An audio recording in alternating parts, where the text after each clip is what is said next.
Hello friends, आज हम study करेंगे एम्प्लॉयबिलिटी स्किल के फर्स्ट यूनिट कम्युनिकेशन स्किल्स का first session methods of communications. In the present time a thorough knowledge of language with communication skills is very important in any occupation और business. किसी भी business या occupation में जो communication skill है वो बहुत इंपॉर्टेंट रोल प्ले करती है। एज अ स्टूडेंट हमें एक लैंग्वेज के अलावा और भी लैंग्वेजेस की नॉलेज होनी चाहिए और नॉलेज हमें थॉरली होनी चाहिए ताकि हम उस लैंग्वेज में रीड कर सकें, राइट कर सकें, स्पीक कर सकें और लिसन कर सकें। तभी हम अपनी बात को दूसरों तक अच्छे से पहुंचा सकते हैं। जो इंग्लिश लैंग्वेज है इसमें हमारी काफ़ी हेल्प कर सकती है, क्योंकि अगर हमें जो मदर टंग है उसके अलावा अगर हमें इंग्लिश की अच्छी नॉलेज है तो हम अपनी बात को बहुत अधिक लोगों तक पहुंचा सकते हैं। अब स्टार्ट करते हैं हम लोग first session, methods of communication. The word communication comes from Latin word communicare means to share. जो कम्युनिकेशन वर्ड है वो कहाँ से आया है?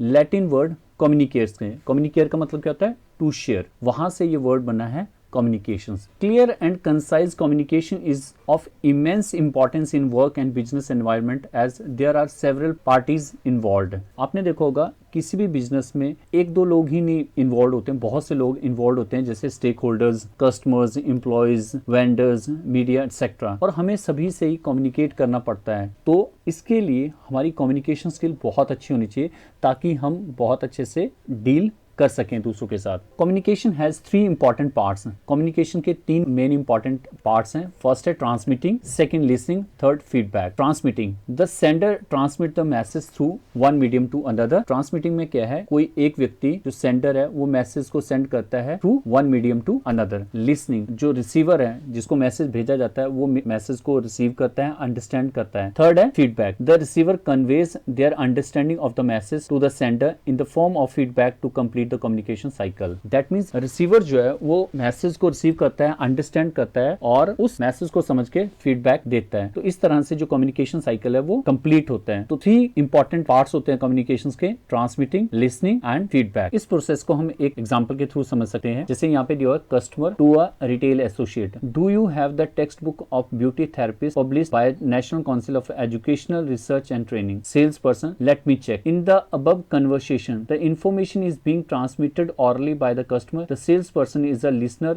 in this case. The discussion about the book is a message. ये जो एग्जांपल दिया इसमें जो ट्रांसमिट कर रहा है मैसेज वो कौन है? कस्टमर है। और रिसीवर या लिसनर कौन है? Sales person. और मैसेज क्या है? मैसेज है discussion about the book. Next, sales person क्या कह रहा है? Yes we have the text book of beauty therapist. कहता है हमारे पास वो थेरेपिस्ट की बुक है। Customer, please give me 1 copy of the text book, I want to purchase it. जो कस्टमर है वो कहता है मेरे को एक कॉपी जो है, मुझे एक कॉपी चाहिए, मैं उसे परचेज करूंगा। In the above conversation the receiver respond, the sales person is the feedback. जो रिसीवर है, सेल्स पर्सन है, वो क्या है? फीडबैक दे रहा है कि मेरे पास, हमारे पास ये बुक अवेलेबल है। तो इस तरह से वो कम्युनिकेट कर रहा है। तो इस तरह से जो कम्युनिकेशन प्रोसेस है वो कंप्लीट होता है। जो सेंडर है वो मैसेज सेंड करता है, रिसीवर उसको सुनता है, अंडरस्टैंड करता है और उसके बाद वो फीडबैक देता है। इसी कम्युनिकेशन प्रोसेस को जो है ये पिक्चर के थ्रू भी वो रिप्रेजेंट किया गया है, कम्युनिकेशन प्रोसेस एंड एलिमेंट्स। अब ये देखो यहाँ पे हमारे पास क्या है? ये मैसेंजर है, ये क्या करेगी? इंफॉर्मेशन जो है वो सेंड करेगी, यानी कि जो इसके दिमाग में बात आ रही है एज अ इनपुट क्या करेगी? वो दूसरे व्यक्ति को बताएगी। इसको क्या बोलते हैं? कोडिंग। कोडिंग क्या होता है? जब हम अपनी जो दिमाग में इंफॉर्मेशन है उसको हम किसी चैनल के थ्रू जो है ट्रांसमिट करते हैं। जैसे चैनल क्या हुआ? जैसे स्पीकिंग के थ्रू, राइटिंग या ग्राफिक या वीडियो के थ्रू, ये हो गया कोडिंग। जैसे अगर मेरे कोई दिमाग में कोई बात आ रही है, मैं कोई बात कहना चाह रहा हूँ,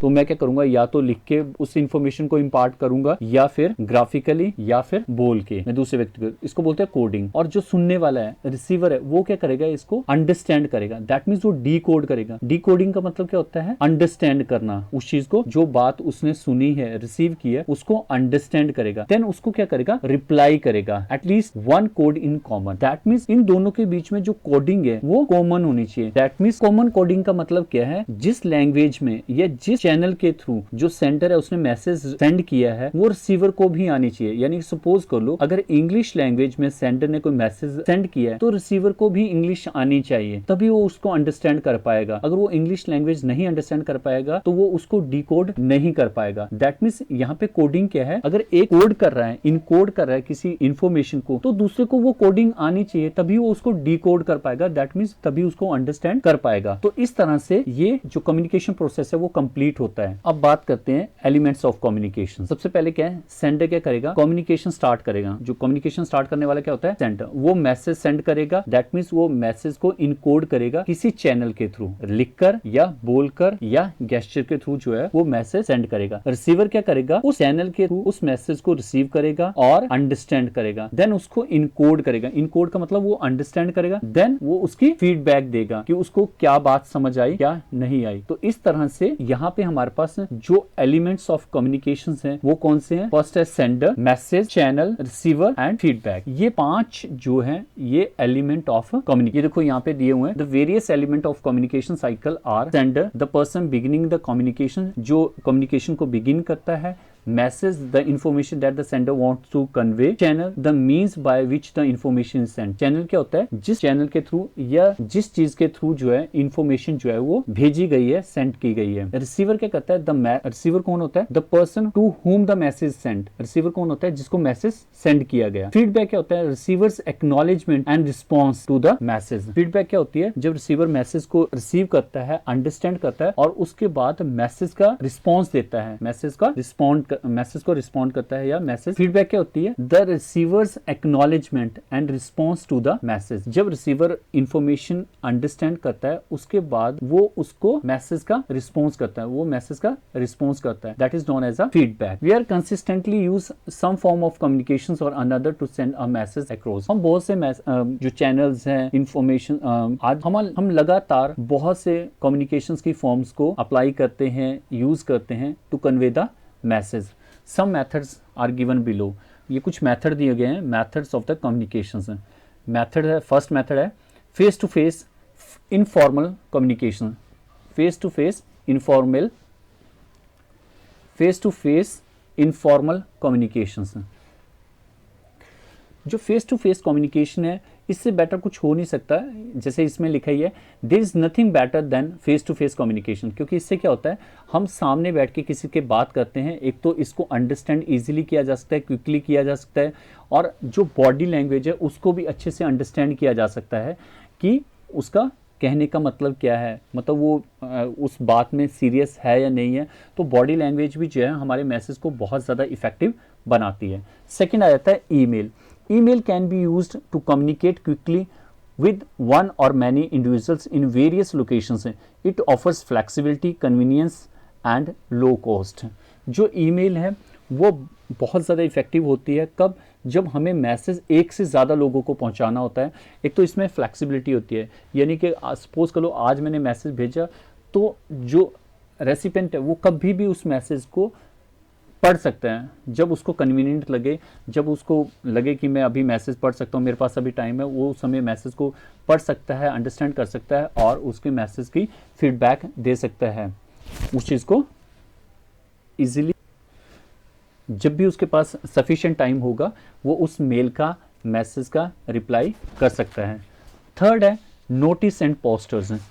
it is effective when the same message has to go out to the large group of the people, generally used for where email communications may not be effective. For example, change in lunch time for factory workers or XYZ clothing will remain closed for customers on Sunday. जो notice और poster है ये कब effective रहता है, जहाँ पे लगता है कि ईमेल जो है वो ज़्यादा इफेक्टिव नहीं होगा। जैसे कोई शॉप है, कोई फैक्ट्री है, वहाँ पे जो कस्टमर्स हैं उनको कोई बात कम्युनिकेट करनी है। जैसे आपने देखा होगा कई बार शॉप्स कुछ क्लोज रहती हैं, उसके बाहर लिखा होता है भाई संडे क्लोज्ड। दैट मीन्स जो भी वहाँ पे विजिटर आएगा, कस्टमर आएगा तो वो अंडरस्टैंड कर लेगा कि आज जो है आज शॉप बंद रहेगी, ठीक है। अगर वो नोटिस नहीं लगता तो उसको अंडरस्टैंड करने में मुश्किल होगी कि जो शॉप है वो परमानेंटली बंद तो नहीं है, कल खुलेगी नहीं खुलेगी, कब खुलेगी। तो इस तरह से पोस्टर जो है वो particularly large group of people को कम्युनिकेट करने में हेल्प करता है। फोर्थ है बिजनेस मीटिंग्स। जो बिजनेस मीटिंग्स होती हैं मेनली वो क्या होता है, बिजनेस के रिगार्डिंग होती है। Communications during business meetings and organisations are generally addressed to a group of people it can be related to business management और ऑर्गेनाइजेशनल डिसीजन। जो बिजनेस मीटिंग्स होती हैं वो क्या है, बिजनेस से रिलेटेड होती हैं। जब हमें किसी एक ग्रुप को कम्युनिकेट करनी होती है, कोई बात, कोई इन्फॉर्मेशन जो है वो देनी होती है, तब हम क्या करते हैं, बिजनेस मीटिंग का यूज़ करते हैं। नेक्स्ट है other methods. There can be various other methods like social network, message, phone call for communicating, newsletter, blog etcetera. इसी तरह से और भी बहुत से मेथड्स हैं जिन्हें हम यूज़ कर सकते हैं। जैसे आजकल सोशल मीडिया है, फेसबुक है, इंस्टाग्राम है, ट्विटर है, व्हाट्सएप है, फ़ोन कॉल्स हैं, न्यूज़ लेटर्स है, ब्लॉग्स है। There are many communications methods nowadays we are using. Choosing the right method of communication depends on target audience, cost, kind, type of information, urgency, priorities. किसी भी communication method को choose करने से पहले हमें इस किन चीज़ों का ध्यान देना चाहिए? किसी भी कम्युनिकेशन मेथड को चूज़ करने से पहले हमें कुछ चीज़ों का ध्यान देना ज़रूरी है। Choosing the right method of communication